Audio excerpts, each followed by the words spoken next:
Welcome to Blizzard Fire. We hope this video helps fire up your solution.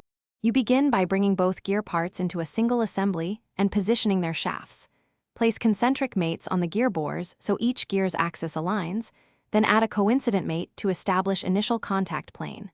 Once done, lock one gear with a fixed mate to create a reference.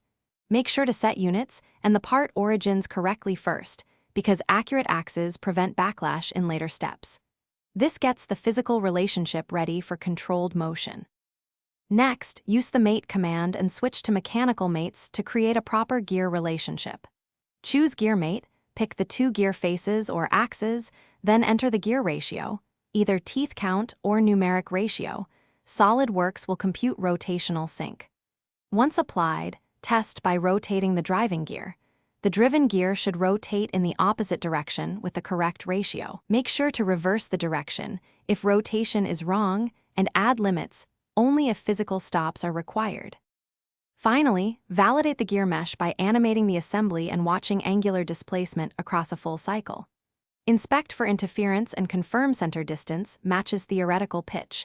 If teeth skip or intersect, adjust center distance or correct the teeth-based ratio. If motion still misbehaves, enable collision detection or add limit mates to constrain travel.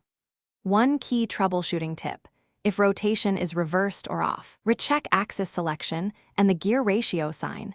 Fixing that usually results. Thanks for watching. If you found this helpful, don't forget to like and subscribe.